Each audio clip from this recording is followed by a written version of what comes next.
তাৰমানে যিজন ল'ৰা আছিল মোৰ গাঁৱৰে ল'ৰা তেওঁ যোৱা মঙলবাৰে এই ৰাজ চাবলৈ নলবাৰী গৈছিল গতিকে এই ৰাজ চাবলৈ যাওঁতে সেই চকৰিৰ পৰা পৰি তাৰমানে তেওঁ মানে চকৰিৰ পৰা পৰিল তেওঁ তাৰে পিছত আমাৰ যিকেইজন লগৰ ল'ৰা আছিল ততাতৈয়াকৈ মানে ঘগ্ৰাপাৰ অসামৰিক চিকিৎসা মেডিকেল কলেজলৈ লৈ যায় কিন্তু মেডিকেল কলেজ তেওঁক তাৰমানে উন্নত চিকিৎসাৰ কাৰণে কস্মো হস্পিটেললৈ তাৰমানে প্ৰেৰণ কৰা হৈছে তাৰমানে তাৰে কাৰণে প্ৰতি বছৰে এই ঘটনাটো ঘটিয়ে থাকে গতিকে এই চেগতে তাৰমানে তেওঁৰ উচিত ন্যায়ৰ ব্যৱস্থা তাৰমানে কৰাৰ কাৰণে ৰাজ কমিটিৰ লগতে মুখ্যমন্ত্ৰীক আহ্বান জনালোঁ যিহেতু তাৰমানে লগৰ ল'ৰাকেইজনে কোৱা মতে লাইটবিলাক অফ কৰিছে গতিকে সেইটো গাপ দিয়াৰ কাৰণেই চেষ্টা কৰিছিল কিন্তু মানে পাব্লিকৰ হেঁচাত বস্তুটো মানে হেৰি হৈ গ'ল সেইকাৰণে তাৰমানে বস্তুটো হেৰি কৰা গ'ল কমিটিক মানে আমাৰ ধৰক যিহেতু ইয়াৰ ব্যৱস্থা ৰাজ কমিটিয়ে তাৰে কাৰণে বস্তুটো ৰাজ কমিটিক আহ্বান জনালোঁ যে তেওঁক ল'ৰাটোক উন্নত চিকিৎসাৰ কাৰণে যিখিনি মানে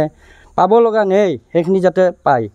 তাৰে কাৰণে তাৰমানে ৰাজ কমিটিকো আহ্বান জনালোঁ আচলতে তাৰমানে আমাৰ যিটো সেই ৰাজ কমিটিৰ যিটো চাৰৰ চকৰি থাকে তাত তাৰমানে যি মানে টিকেট মানে বিক্ৰী কৰে সেই সময়ত তেখেতসকলে প্ৰেগনেণ্ট বা হাৰ্ট বেমাৰী এইবিলাক চাইহে তাৰমানে সোমাব দিব লাগে গতিকে তেওঁলোকে নিদিয়ে আৰু এই ব্যৱস্থাটো আচলতে ৰাজ কমিটি আৰু চকৰিৰ সেই যিখিনি কমিটি এখন আছে তখন কৰিব লাগে উজ্জ্বল ডেকা মই আৰু লগত 3জন গৈছিলোঁ ৰাজ চাব গৈ তাতে নলবাৰী ৰাস গাড়ী চকৰিটোত উঠিলোঁ আমি ডাঙৰ চকৰিটোত উঠি উজ্জ্বল ডেকাত ওপৰৰ পৰাটো অলি পৰিল চকৰি ঘূৰি থাকোঁতে তাৰপিছত পৰাৰ লগে লগে চকৰি ৰখি গ'ল ৰখি যোৱাৰ লগে লগে আমিও নমি আহিলোঁ আহি তাক বতে উলিব গ'লোঁ লাইট চাইট তাৰে মানুহে অফ কৰি দিছে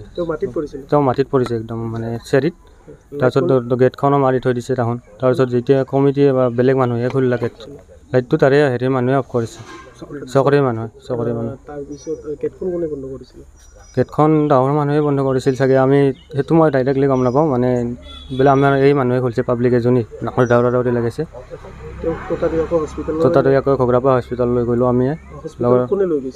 হস্পিটেল আমি 3 লৈ গৈছোঁ আমি যিকেইটা আছিলোঁ সেই গোটেইকেইটাই লৈ গৈছোঁ চাৰ্কাছৰ মানুহ অকণমান 2-3টা মান মানে তাতে হেৰি থাকে না এই দুটাই মানে গাড়ীত উঠাই দিছে বেলেগ একো কৰা নাই গাড়ীত উঠাই দি ডাউন অহা হৈছে আমি মেডিকেল লৈ গৈছোঁ এতিয়া ঘগ্ৰাপাৰ মেডিকেলৰ পৰা আপোনাৰ গুৱাহাটী লৈ গৈছে তেওঁ এতিয়া বুকৰ পুৰে পাতি ভাঙিছে গোটাই হাতখন ভাঙিছে কপালটো হেৰি হৈছে তাৰপিছত মানে কোনো ধৰণৰ হেৰি নাই আৰু ইয়াতে মানে লাইট চাইট বন্ধ কৰি দিছে কমিটি লাইট বন্ধ কৰি দি পেলাই সিহঁতৰ মানুহ গোটেইবিলাক পলাইছে পলোৱাৰ পিছত আমি তেতিয়া আন্ধাৰত একো কৰিবও পৰা নাই আৰু তাক সেনেকৈ চোৱাৰ পিছত সি মানে চেঞ্চলেছ হৈ আছে তাৰপিছত তাক উঠাই আনিলোঁ উঠাই আনি কিনে আমি তাতে পুলিচবিলাক বহুত আছে মানে ধৰক 20-25 জন পুলিচ আছে আৰু কোনো পুলিচে মানে ৰেছপন্স দিয়া নাই যিকোনো খবৰৰ বাবে যোগাযোগ কৰক 7099017330 অথবা 7099017990 নম্বৰত